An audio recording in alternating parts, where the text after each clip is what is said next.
છો તું ઈશ્વર છો. હવે ઈશ્વર છો એ તો ખોટું નથી, પણ આ બે છે ને, આ બે વાદળા, આ બે આવરણ, એ વાદળ હટાવવાનું છે, ઈશ્વર લાવવાનો નથી. ઈશ્વરને ઉત્પન્ન કરવાનો નથી, ઈશ્વરને લાવવાનો નથી. ઈશ્વર છે અને આપણે એનાથી જરાય જુદા નથી, આઘાત નથી. મનુષ્ય, માત્ર મનુષ્ય, પૃથ્વી ઉપરનો કોઈ પણ મનુષ્ય જરાય છેટો નથી. પણ આ બેને દૂર કરવા પડે. હવે આ બે દૂર તો એટલું બધું છે કે વર્ષોથી આ ઘટમાળ બેસી ગઈ છે, તેને ગ્રંથિ કહે છે. ગ્રંથિ, શાસ્ત્રની ભાષામાં ગ્રંથિ. ગ્રંથિ એટલે ગાંઠ. ગાંઠ એવી બધી બંધાઈ ગઈ છે કે હું બ્રાહ્મણ છું, હું ક્ષત્રિય છું, હું વૈશ્ય છું, હું એન્જિનિયર છું, હું ડાક્ટર છું, હું ફલાણાનો પુત્ર છું. ગઈકાલે તો વાત કરી કે હું પુત્ર છું એ કંઈ છે જ નહીં. કોણ પુત્ર છે અને કોણ મા બાપ છે, ગઈકાલે તો આપણે વાત કરી. છતાં આજે થોડાક ભાઈઓ આવ્યા છે એટલે આપણે વાત કરીએ. મા બાપે શરીર સંબંધ બાંધી અને એક બીજનું રોપણ કર્યું, અને એ પણ અકસ્માત. પોતાના આનંદ ખાતરના અકસ્માત થયું. એ બાળક ગર્ભમાં મોટું થવા માંડ્યું. એમાં માતાએ શું કર્યું? મા અંગ ખાય છે અને બાળક અંતર મોટું થાય છે, પણ બાળકનું જે ઘાટ બને છે, પગ બને છે, હાથ બને છે, આંખો બને છે, હૃદય બને છે, ફેફસા બને છે, આંતરડા બને છે, એ બનાવવામાં માતા કે પિતાનો કોઈ હાથ નથી. છતાં બની રહ્યું છે. એ આ બનાવી રહ્યું છે.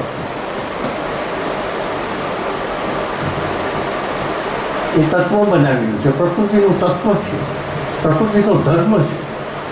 પણ એ આ ન હોય તો ન થાય. ન એટલે શિવ અને શક્તિ હોય તો જ થાય. શક્તિ ને શિવ સાથે જ છે. એટલે અંદર જે થઈ રહ્યું છે એનું આખું બંધારણ એ શિવને શક્તિ જ કરી રહી છે. એમાં આપણે જીવાત્મા કાંઈ કરતો નથી. જીવાત્મા ભાર ઉપાડે છે. હવે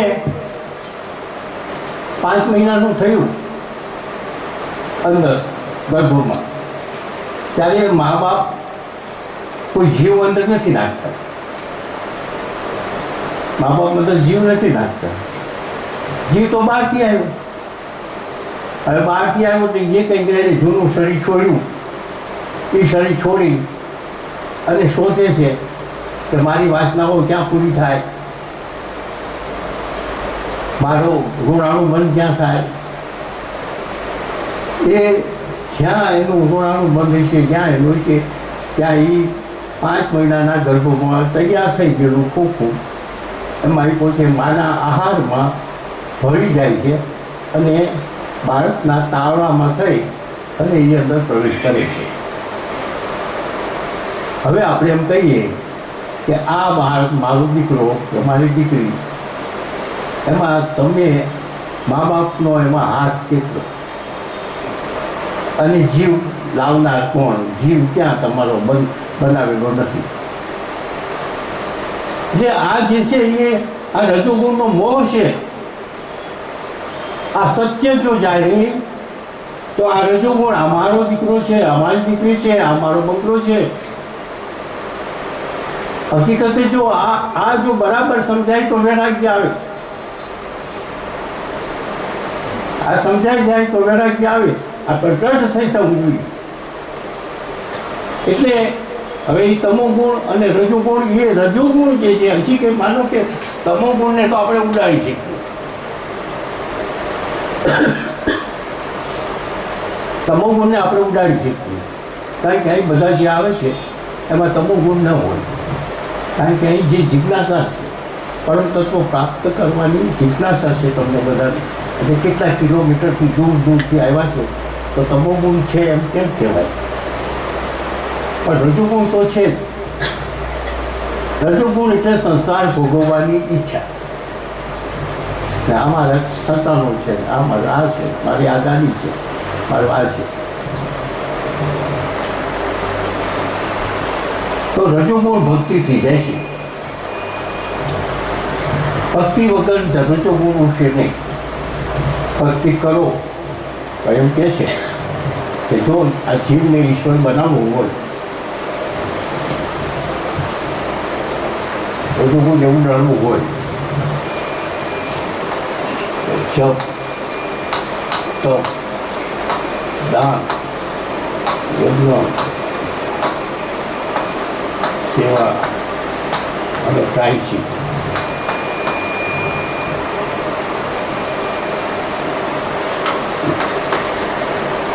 એક બે ત્રણ ચાર પાંચ છ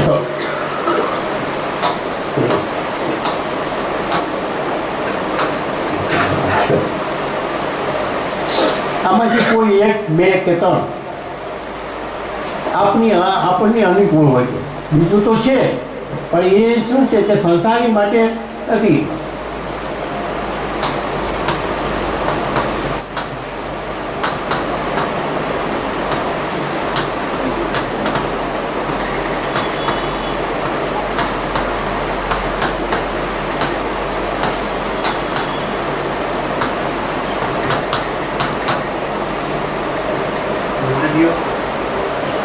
આમાં થોડુંક અઘરું છે પણ એમાં કર્મયોગ એવો છે કે સંસારમાં રહીને થઈ શકે.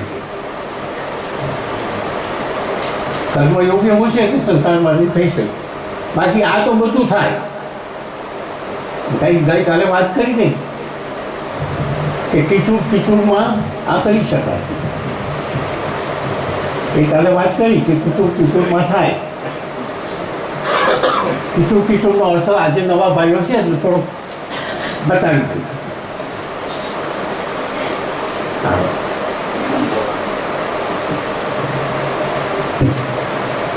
કિચુડમાં કેવી રીતે કરવું? એક ઘોડે સવાર હતો. ઘોડે સવાર સીમમાં જતો હતો અને સીમમાં એક વાડી, તો વાડીમાં કોહ હાલતો હતો. કોહનો અવાજ આવે, કીચુડ કીચુડ કીચુડ એવો સરસ અવાજ આવે અને પછી પાછું કોહ ઉપર આવે ને પાણી ઠાલવે એટલે ખળ ખળ થાય. કીચુડ કીચુડ કીચુડ ખળ ખળ આ થાય. અવાજ આવ્યો ઘોડે સવારનો. ક્યાંક કોહ હાલે છે. કોહ હાલે છે તો હું પાણી પાઈ દઉં મારા ઘોડાને. એટલે ઘોડો વાળ્યો અને વાડીમાં ગયો. વાડીમાં જઈને થાળામાં પાણીમાં ઘોડાને લઈ ગયો. પણ પેલું ખરડ થયું, એકદમ કોહનું પાણી પડ્યું અને ખરડ થયું એટલે ઘોડું ભડક્યું. ઘોડું ભડકીને આગું જવા માંડ્યું. તો વળી પાછું ત્યાં પાછું મૂકે ત્યાં તો થાળામાં પાણી નહીં, તો ધોરિયામાં પી ગયું. વળી પાછું ઘોડાને ઊભું રાખી વળી પાછું પાણી આવ્યું. પણ પાણી આવ્યું તો ખરડ તો થાય, ઘોડું ભડકે. 2-4 વખત કર્યું, ઘોડું પાણી પીએ કે નહીં. કાંઈક કોહ ઠલવાય અને ઘોડું ભડકે. એટલે પેલા કોહવાળાને કીધું ઘોડે સવારે કે હે કોહવાળા, તારું કીચુડ કીચુડ ભડકે. તારું કીચુડ કીચુડ છે ને એટલે મારો ઘોડો ભડકે છે અને પાણી પી નથી શકતો. તો કોહવાળાએ કીધું કે હું જો કીચુડ કીચુડ બંધ કરીશ ને તો પાણી જ નહીં હોય, તો તારો ઘોડો પાણી કેવી રીતે પીશે? કીચુડ કીચુડ બંધ થાય તો પાણી ન હોય થાળામાં. એ તો ચોખ્ખી વાત છે. તો કે તું તારા ઘોડાને કીચુડ કીચુડમાં જ પાણી પા. સમજાણી ને વાત? તારા ઘોડાને કીચુડ કીચુડમાં પાણી પા. આપણે બધા સંસારમાં હોય તો ફરિયાદ કરીએ કે ભાઈ મારે આ પ્રશ્નો છે, મારે આ પ્રશ્નો છે, આ છોકરાઓનો છે, આ દવાખાનાનું છે, ધંધાના પ્રશ્નો છે, અનેક પ્રશ્નો છે. અને અનેક પ્રશ્નોને હિસાબે જપ તપ દાન યજ્ઞ સેવા પ્રાયશ્ચિત નથી થતું. આ જ થતું, કારણ કે પણ હવે નથી થતું તો થાય કેમ ન થાય? એટલે જેમ કિચુડમાં પાણી પાવાનું જે કીધું એમ આપણે પણ એ કિચુડમાં આપણે આ બધા સંસારના બધા કામો કરતા અંદરમાં જ આ થવાનું છે. એવું નથી કે તમે આપણે સંસાર છોડી અને અમારી જેમ થાવ. એ તો બહુ વાર છે. એ તો બ્રહ્મચર્ય અવસ્થા, ગ્રસ્ત અવસ્થા, વાનપ્રસ્થાન, પછી સંન્યાસ. એ તો કાલે કીધું કે ભાઈ સંન્યાસ લેવો તો ક્યારે લેવાય? કે છેલ્લું સંતાન ઘરે બારે થઈ જાય, એનું છેલ્લું સંતાનનું પરણી જાય, દીકરો હોય કે દીકરી હોય, એ ઘરે બારે સ્થિર થઈ જાય, પછી પત્ની રજા આપે અને ત્યાર પછી જો માં હોય અને માં વિધવા હોય તો માનું શરીર હોય ત્યાં સુધી સંન્યાસ લેવાય નહીં. આ શાસ્ત્ર છે. માનું શરીર હોય ત્યાં સુધી લેવાય નહીં. એટલે સંન્યાસ તો આટલું બધું બહુ દૂર છે. એમાં તો ઘણા પ્રશ્નો છે. અને અત્યારે બીજા અમુક સંપ્રદાયમાં બાળપણમાં આપી દે છે, ખોટું થાય છે અને એનું પરિણામ સારું તો આવતું જ નથી. પણ આપણા ઋષિમુનિઓએ જે ભાગ પાડ્યા છે એ 4 ભાગ પાડ્યા છે એ પ્રમાણે થવું જોઈએ. એટલે આપણે વાત તો આપણી શું છે કે આપણે જીવમાંથી ઈશ્વર બનવું છે. આ જીવનો છેદ ઉડાડીને ઈશ્વર થવું છે. તો એના માટે થઈને ભક્તિ યોગ, ધ્યાન યોગ એ તો બહુ મોટી વાત છે. પણ તમે આપણે કર્મયોગ કરી શકીએ. સંસારમાં રહીને કર્મયોગ થાય એમાં 2 વાત છે. ફક્ત 2 જ વસ્તુ ધ્યાન રાખવાનું, કરતાપણું અને અહંકાર. આ મેં કહ્યું કરતાપણું અને ફળની ઈચ્છા. એ ફળની ઈચ્છા ન રાખવી. જે કંઈક આપણે કર્મ કરીએ છીએ એ કરતાપણું ન હોવું જોઈએ, એ ફળની ઈચ્છા ન હોવી જોઈએ. તો એ કર્મયોગ થયો. અને જો ફળની ઈચ્છા રાખી હોય કે કરતાપણું હોય તો એ કર્મ થઈ ગયું. કર્મ અને કર્મયોગમાં ફેર આટલો જ છે. કરતાપણું ન હોય ને ફળની ઈચ્છા ન હોય તો કર્મયોગ કહેવાય. જે કર્મ તો એનો જ છે, પણ ફળની ઈચ્છા હોય અને ફળની ઈચ્છા હોય કે કરતાપણું હોય તો એ કર્મ થઈ ગયું. કર્મ થઈ ગયું તો કર્મમાં બંધન થઈ ગયું, તો બંધન થઈ ગયું. તો કરતાપણું નથી. આપણે બધા એમ કહીએ છીએ કે આ મેં કર્યું. આપણે બધા એમ કહીએ કે આ મેં કર્યું.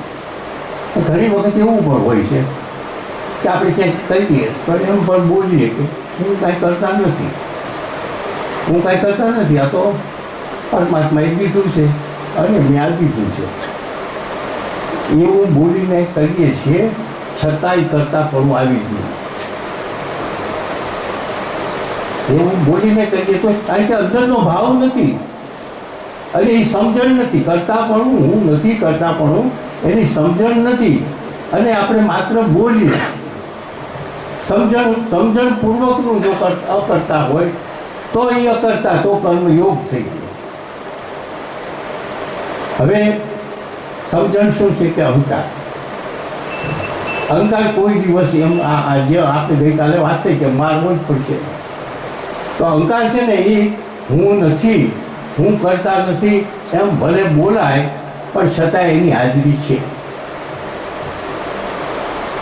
હું નથી, હું કરતા નથી એમ બોલાયતું હોય છતાં અહંકાર તો છે જ અને ઊંડો તો છે જ કે મેં કર્યું. તો હવે આપણે મન, બુદ્ધિ, ચિત્ત અને અહંકારની જે વાત થઈ ગઈકાલે વાત થઈ તે સૂક્ષ્મ છે. પ્રકૃતિ જે છે સ્થૂળ, સૂક્ષ્મ, અતિ સૂક્ષ્મ, જેને સૂક્ષ્મ સ્તર કહે છે. સૂક્ષ્મ એટલે અણુ પરમાણુની જેમ સૂક્ષ્મ નહીં. બરફ છે તો બરફ સ્થૂળ છે અને બરફ ઓગળે તો થોડોક સૂક્ષ્મ થયો કહેવાય. પાણી થયું, બરફની સ્થૂળતા પાણીની સ્થૂળતામાં ફેર પડ્યો. અને પાણીને ઉકાળીએ તો એ જ બરફ જે હતો એનો વરાળ થઈ. બરફ તો એ જ હતો, ઉકાળી તો વરાળ થયું. વરાળથી એટલે જે બરફનું સ્વરૂપ સૂક્ષ્મ થયું, બરફનું સ્વરૂપ સૂક્ષ્મ થયું વરાળ થઈ. અને વરાળમાંથી બાષ્પીભવન થાય એ ઉડી જાય ને આપણે દીખી ન શકીએ, તો એ અતિ સૂક્ષ્મ થયું. તો એ બરફ જે હતો એનું સૂક્ષ્મ થયું, એનું સૂક્ષ્મ થયું, એનું સૂક્ષ્મ થયું. નાશ તો થતો જ નથી. પૃથ્વી ઉપરના કોઈ પણ પદાર્થ હોય એનો નાશ થતો નથી, એનું રૂપાંતર થાય છે. એમાંથી એનું રૂપ થાય તો રૂપ બની જાય. કારણ કે બરફ હતો ને બરફમાંથી બાષ્પીભવન થયું, બાષ્પીભવનના કણ અત્યારે પણ આ હોલમાં છે, તો એનું રૂપાંતર થયું, પણ નાશ નથી થતો. અને એમાંથી પાછું ફરી વાર બરફ થાય છે. એટલે કોઈ પણ પદાર્થ જે છે એનું માત્ર રૂપાંતર થાય છે. એક દ્રષ્ટાંત છે.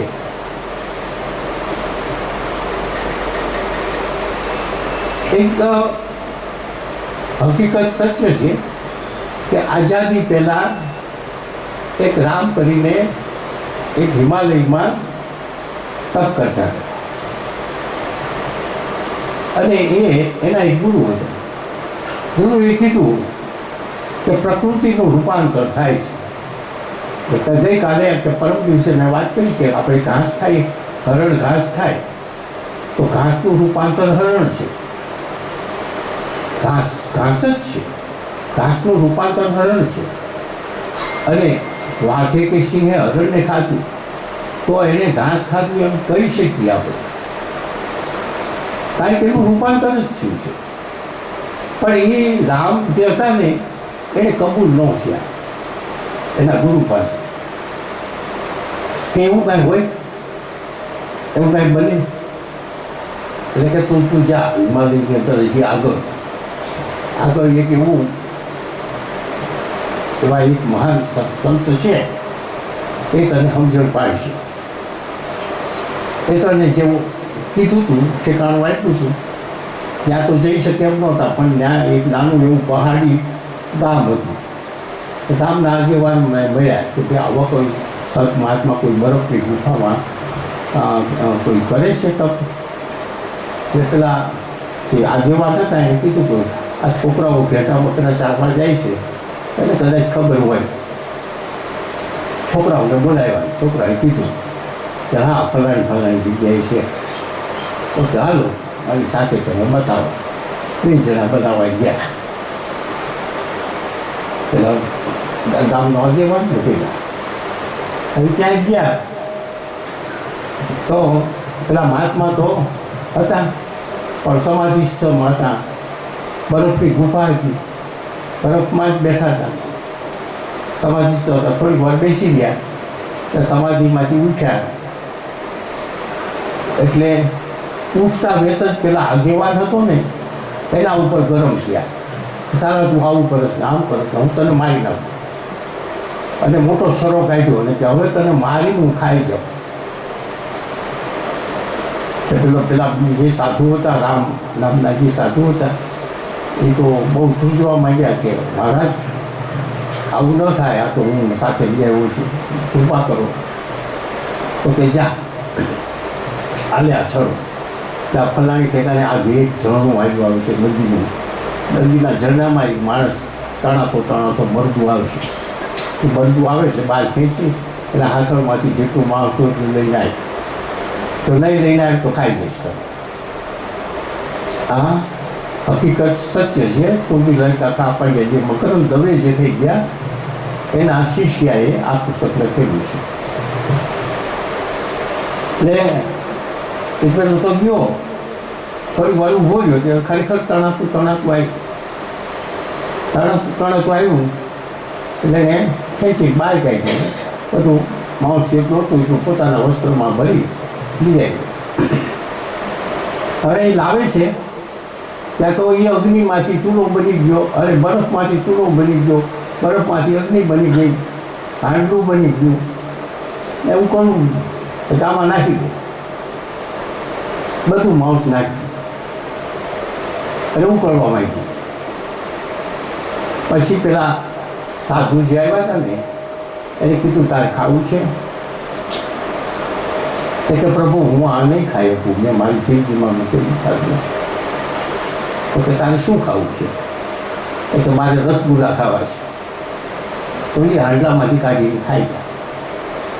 તો એને હાંડલામાં હાથ નાખ્યો તો ફ્રીજમાં હાથ નાખ્યો એવું અને રસગુલ્લા કાઢ્યા ખાધા. મૂળ એનો પ્રશ્ન એ હતો કે પ્રકૃતિનું રૂપાંતર થાય. આ સ્વામીજીએ પ્રકૃતિનું રૂપાંતરનું સમાધાન કરાવી દીધું. ગમે તે હોય, આપણે અન્ન ખાઈએ છીએ, આપણે અન્નનું રૂપાંતર આપણું શરીર છે. આપણે જે અન્ન ખાઈએ છીએ, દાળ ભાત શાક રોટલી જે ખાતા હોઈએ એનું રૂપાંતર જ આપણું શરીર છે. અને આ એ રૂપાંતર શરીર જે છે એ વળી પાછું સંસારમાં જાય છે તો એનું રૂપાંતર બધું ફરી જશે. એ જ્યાં જ્યાં પડ્યું છે રાખ કે જે બધી પદાર્થ એમાં પાછું ઝાડવું છે તો એ ઝાડવાનું મોટું થાય, એ ફૂંકાઈ જાય અને વળી પાછા એના પાટિયા પડે તો એના ફર્નિચર થાય. તો આપણા શરીરનું ફર્નિચર થયું અને આ અનાજમાંથી આપણું શરીર બન્યું અને શરીરમાંથી ફર્નિચર છે. તો હકીકત છે. એટલે પ્રકૃતિનું રૂપાંતર થાય છે અને પ્રકૃતિનું રૂપાંતર એવું થાય છે કે એને આપણા ઋષિમુનિઓએ એટલા માટે એને માયા કીધી છે. પ્રકૃતિને માયા કીધી છે. આપણી કલ્પનામાં ન આવે એવું બને પણ બંનેનો યોગ હોય તો. એટલે હવે વાત આપણી તો બીજે વ્યાઈ ગયા આપણે. ધ્યાન યોગ, આ કર્મયોગ. કર્મયોગમાં અતિ સૂક્ષ્મની વાત હતી. અતિ સૂક્ષ્મ એટલે જેમ પાણી સૂક્ષ્મ થાય છે એમ આ પાંચે તત્વો સૂક્ષ્મ થાય છે. પાંચે તત્વો જે છે પ્રકૃતિના પાંચે તત્વો અતિ સૂક્ષ્મ થાય. જેમ સૂક્ષ્મ થાય એમ એની શક્તિ વધે. બ્રહ્મ છે તે આપણે સર્વત્ર છે, સર્વકાળે છે, તો આપણે જાય.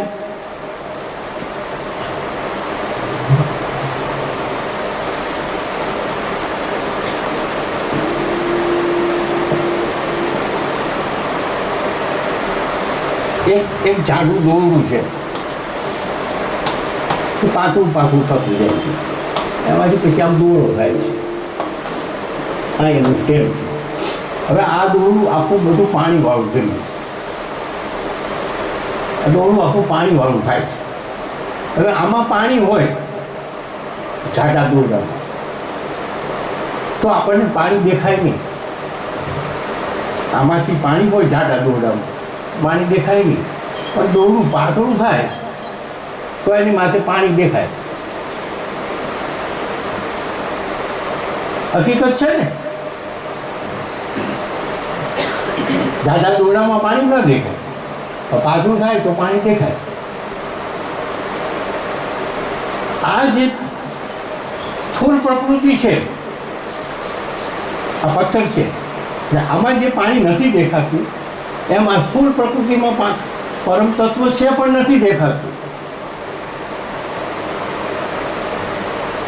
જેમ આમાં પાણી નથી દેખાતું એમ આ ઈંટમાં, આ પાટિયામાં, આમાં આપણે કોઈ એવું અણુ પરમાણુ નથી કે જે પરમાત્મા એમાં ન હોય, છતાં આપણે એને કહીશું જળ.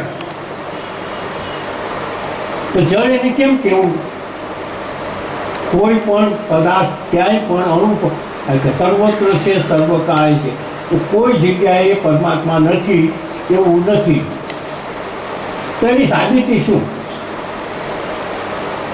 આપણે એમ કહીએ કે આ આખી રીત છે, આ દિવાલો છે, એમાં પરમાત્મા નથી, એમ આપણે નથી અનુભવી શકતા નથી. ઝાડમાં અનુભવી શકીએ કે ભાઈ ઝાડમાં વિકાસ થાય છે, ડાળી ફૂટે છે, એમ કઈ ઝાડમાં છે, માણસમાં છે, પશુ પક્ષીઓમાં છે, એમ આપણે કહીએ. પણ આ તો આ ઈંટોમાં છે એમ કેમ કે તો ઈંટ જે છે આ બધા મકાનની અંદર ઈંટો છે. આ મકાન જે આખું છે 200 વર્ષ 300 વર્ષ પછી આ મકાન ખંડિત થવાનું છે ને. આ ઈંટ છે એ ધૂળ થવાની છે ને 200 વર્ષ. તો એ જે ઈંટમાં ધૂળ થવાની પ્રક્રિયા અત્યારથી ચાલતી હોય તો એ 200 વર્ષે ધૂળ થાય. આ ઈંટને ધૂળ થવાની પ્રક્રિયા આજથી ચાલતી હોય તો હવે આજથી ચાલે છે એ વાત પાકી છે. તો એ જે નાશ થવાની પ્રક્રિયા કોણ કરે છે?